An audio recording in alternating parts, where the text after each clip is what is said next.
皆さんこんにちは。インドブロガーのかよりーなです。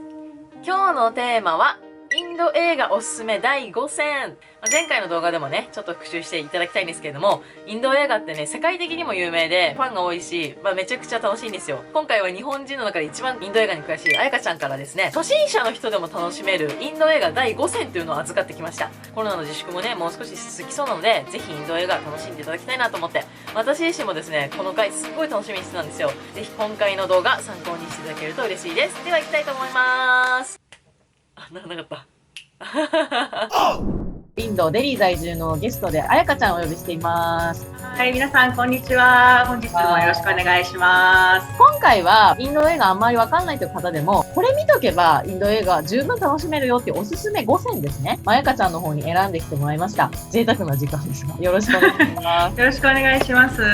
まずは日本でインド映画見るときどうすればいいのか楽しいですね。そうですね。日本で、見ようと思ったら一番手っ取り早い方法は、ネットフリックスが一番いいです。ネットフリックスがそのオンライン配信の中でもインド映画のラインナップがめちゃくちゃ多いので、ぜひネットフリックスで見ていただければと思うんですけど、今回一応5選持ってきた中で3つはネットフリックスで見れるやつを持ってきてます。まず1つ目ですね。はい、1つ目はバットマンですね。バットマン1つ目きました。簡単に言うと生理用ナプキンをですね、田舎の貧しい女性のために作る男の話で、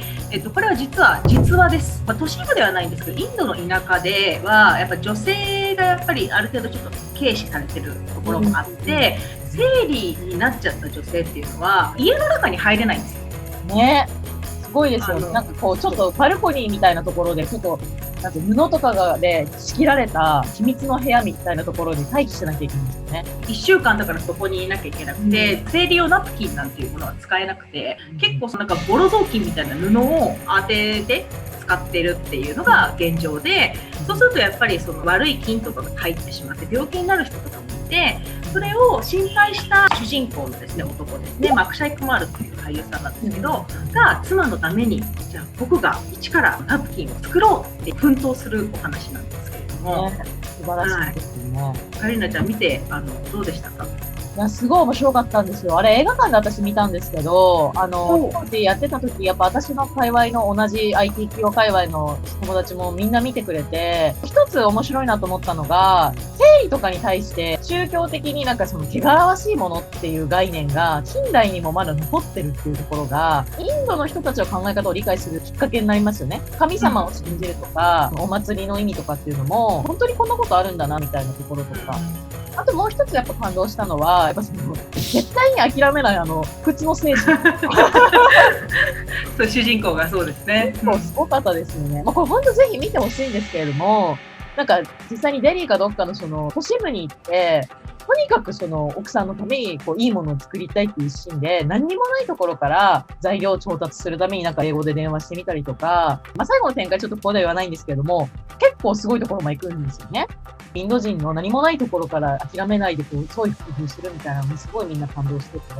あれはぜひですね、やっぱり見てほしいですね。そうですね。バットマンはですね、今ネットフリックスで日本から日本語字幕付きで見れますので、ぜひ見てください。で、2つ目、ディアライフという作品なんですけど、さっきのバットマンとか結構田舎の話なんですけど、このディアライフっていうのは都会のもう本当今時の若者が出てる作品なんですよ。あらすじを少しだけ言うと、ムンバイに住んでいる女の子の主人公なんですけど、彼女はそれこそボリウッド映画でカメラマンとして活躍する女性で、カメラのテクニックとかも良くて、周りから結構評価されたりして、自分のキャリアとかを考えているような女の子で、普通にその恋愛もしてます。結構インドっていうと、なんかその親が決めた人と結婚するんでしょう、お見合い結婚するんでしょう、いや婚前交渉なんかそんなことないんでしょみたいな感じで思ってる人が多いかもしれないんですけど、都会のそれこそミドルアッパーぐらいの女性とか男性、若者って私たちと全然変わらないような生活をしている人たちもいっぱいいて、普通に恋愛する、普通に彼氏がいて、でもその彼氏と別れちゃう、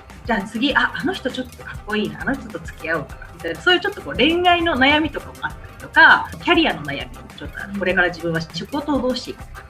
あとはちょっとその家族との関わりとの悩みもあったりして、でそういう3つのもう私たちも普通に抱えてるような悩みを持った女の子が、実家がちょっとゴアなんですけど、ゴアに帰った時に精神科医のちょっと面白いおじさんと出会って、そこから話が始始まっていくなんですけど、なんで見てほしいかっていうと、そういうこうミドルアッパーのインド人のその今時の若者の生活とかマインドっていうのが覗ける映画っていう部分ですごくいいな。で、話もめちゃくちゃ面白いです。もう一つゴアがめちゃくちゃ綺麗に描かれてます。ゴアってあれですよね。インドでいうこうリゾート地みたいな感じですよね。そうですね、ビーチがあってちょっとこうヨーロッパ人とかも結構多かったりするんですけど、この作品見たらもうゴア行きたいって思うような作品なので、さっきのパットマンとは違って全然その今時の若者っていう部分ではちょっと見ていただいてもいいかな。結構そうですね。みんながその持ってる固定概念というか、インド人ってこうなんじゃないかみたいなのをいろいろあると思うんですけど、本当に都市部とか、特にムンバイとかってすごい近代的ですよね。なんか肌とか出しちゃいけないんでしょみたいな感じで思われてるかもしれないですけど、ムンバイの女の子なんかめちゃくちゃミニのスカートとか履いてたりとか、全然私たちと何ら変わりないっていうところが見て取れるかなと思うので、その中でもね、インドらしさっていうのも見て取れると思うので、ぜひちょっとおすすめしたい作品だなと思います。3つ目ですね。インド映画といえばみんなきっとうまくいくは見たことあると思うんですけど、はいはいはい。アーミル・カーンっていう俳優さんが主演の IIT 工科大学で起こるそのちょっと学歴社会を若干批判したような作品なんですけど、きっとうまくいくは見たことがあるだろうっていう前提で入れないかったんですけど、そのきっとうまくいくと同じ監督、同じ主演俳優、同じチームでそのきっとうまくいくの後に作った作品っていうのがあって、そのタイトルが PK という映画です。PK。きっとうまくいくの方はその学歴社会をちょっと批判したような作品なんですけど、 PK は盲信的な宗教への価値観をちょっと皮肉ったというか批判した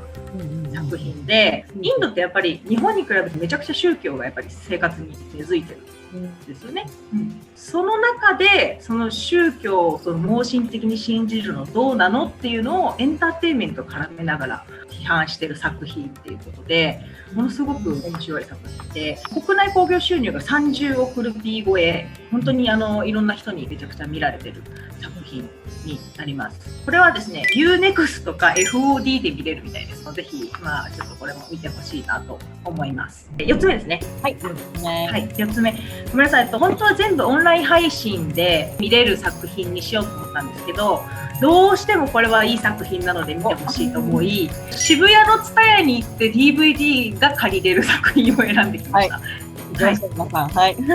タイトルがバジュランギおじさんと小さな迷子という作品です。あらすじを簡単に言うと、一番最初はパキスタンが出てきます。小さな村があって、そこに家族がいて子供が生まれるんですけど、その子がもともと生まれつき喋ることができない、6歳ぐらいになるんですけど、母親的にはやっぱり将来的に喋ってほしいと思って、僧侶みたいな人にどうしたらいいですかねみたいなのを聞いたところ、いやインドにあるこの有名なお寺に行って願うと絶対に喋れるようになるよって言われてなぜかパキスタンじゃなくてインドって言われてでそれお母さんがその子供を連れてくるんですよ、インドに。でもそしたらひょんなことからはっぷれちゃうんですよ、お母さんと。でその女の子はインドに残ったままお母さんはパキスタンに帰っちゃうんですよ。あららら、お母さんが残して帰っちゃったんですか。そうなんですよ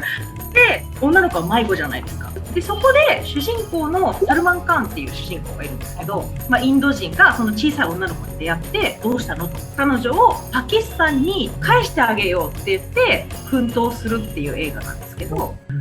ご存知の通りやっぱりインドとパキスタンって仲が良くないんですよ。そうですね。未だに停戦中ですね。だから簡単にやっぱりその行き来っていうのはなかなか難しくて、その中でバジュランギおじさんがでもこの子のためにと思ってパキスタンに子供を連れていくっていう話なんですけど、この映画の何がいいかっていうと、そのインド映画の中で結構パキスタンって悪く描かれがちなんですよ。国と国のやっぱり対立があるので、パキスタンっていうものがインド映画の中で出てくると大体やっぱりその悪みたいなのがちょっと敵みたいな感じで描かれがちなんですけど、この映画はパキスタンもインドもどちらもとてもいい描かれ方をしていて、すごくいい作品で、私結構何回か見てるんですけど毎回泣きますね。いいですね最後ですね、5本目。ごめんなさい、これはちょっと宣伝になるんですけど、これもネットフリックスで見れる作品なんですが、ラングーンという、作品です。ラングーンっていうのはミャンマーの地名のことなんですけれども、こちらはですね、私が初めて、日本人俳優さんをですね、おー、すごい。インド映画に現地コーディネーションした作品で、なので日本人が結構出てます。すごい。お話としては、第二次世界大戦中のインドの話なんですけど、これ結構日本人も知られてないと思うんですけど、その第二次世界大戦中のインドに実は日本軍って結構密接に関わってて、インパール作戦とかですか？そうですそうです、はいはいはいはいはい。インパール作戦の時に実は日本とインドは一緒に戦ったという歴史がありまして、インド国民軍っていう秘密裏に結成されたインドの軍があったんですけど、その軍が主役のお話なんですけれども、私はスタントマンさん8名をちょっとアテンドさせていただいたんですけれども、それとは別にその日本人の俳優さんで川口悟さんという方がですね、準主役ぐらいの感じで日本人の俳優さんとして出てて、普通に日本語で喋ってるシーンがいっぱいあったりとか、日本の歌を歌ってるシーンとか結構あるので見どころかなというのと、そういう日本軍が関わってたっていう歴史の勉強にもなるかなということで、ネットフリックスで見れますか？これネットフリックスで見れますね。彩香ちゃんの初仕事ということですね。思い入れが強い作品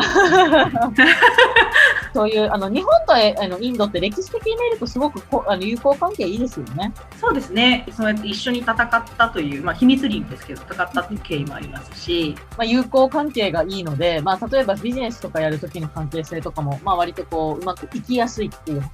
そうじゃない国と比べるとみたいなところも、こういう映画を見るとね、わかりますよね。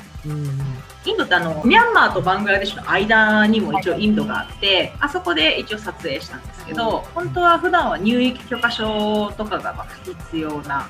ところで、ボリウッドの力で撮影同行してっていう感じで、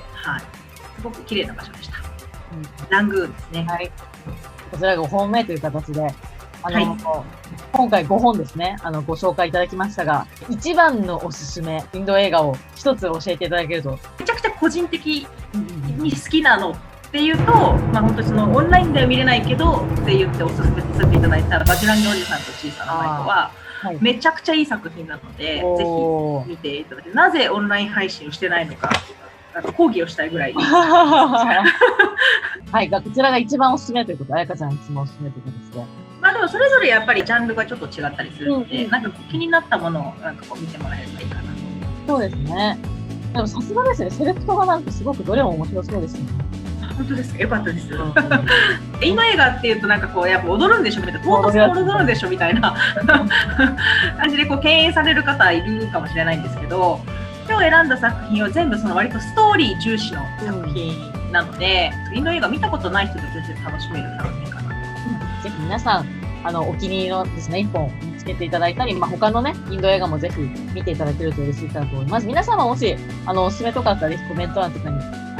ただけるとすごく嬉しいです。はい、本日はですね、現地在住でコーディネーターもする彩香ちゃんのおすすめインド映画5選という形でご紹介させていただきました。この動画がいいなと思った方は、ぜひチャンネル登録をお願いします。バイ。